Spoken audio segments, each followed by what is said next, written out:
ഇവിടുന്ന് എഴുന്നേറ്റ് വന്ന് എന്തെങ്കിലും കഴിക്കുക. എനിക്കൊന്നും വേണ്ട. അങ്ങനെ പറയാതമ്മേ. ഇങ്ങനെ ആഹാരം കഴിക്കാതെ വിഷമിച്ചിരുന്നിട്ട് എന്താ കാര്യം? എന്റെ മോളെ കിട്ടുന്നില്ല. പട്ടിണി കിടന്നിട്ടാണല്ലോ മനസ്സിനൊരു സമാധാനം കിട്ടട്ടെ. അങ്ങനെ പറയാതമ്മേ. അമ്മ ഇങ്ങനെ പറഞ്ഞാ ഞാൻ എന്ത് ചെയ്യും? എനിക്കറിയില്ല, എന്താന്ന് വെച്ച് ചെയ്യ. അച്ഛനോട് ചോദിക്കാം ജീവിക്കണോ മരിക്കണോന്ന്. വാ.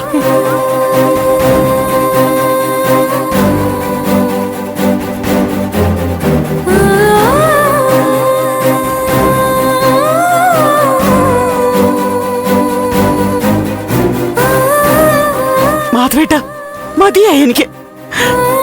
ഇനി ജീവിച്ചിരിക്കുന്നതിൽ എന്തർത്ഥ ഉള്ളത്? എന്താ രാധിക നീ പറയുന്നത്? കണ്ണീരൊഴിഞ്ഞ് ഇനി എനിക്കൊരു ജീവിതം ഇല്ലെന്ന് മനസ്സിലായി. മാധവേട്ടൻ നോക്കിക്കോ, ബാക്കി എല്ലാവരും അവരവരുടെ കാര്യം നോക്കി പോകും. കുറച്ചു കഴിയുമ്പോ പോലീസ് അന്വേഷണവും നിൽക്കും. അവസാനം നഷ്ടം നമുക്ക് മാത്രമായിരിക്കും. മീരയുടെ കാര്യം എല്ലാവർക്കും അറിയാം. ആ കുട്ടി ഇനിയില്ല. ദുഃഖം ഉണ്ടായാലും ഒരു ഉത്തരവുണ്ടല്ലോ അതിന്. പക്ഷെ ദേവി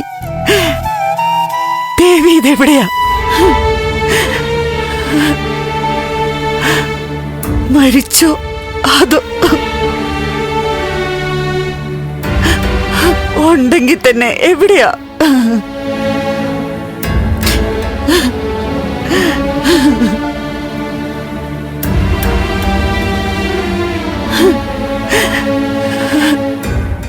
വരും എന്നുള്ള ആശയോടെ ആളിനെ കാത്തിരിക്കുക.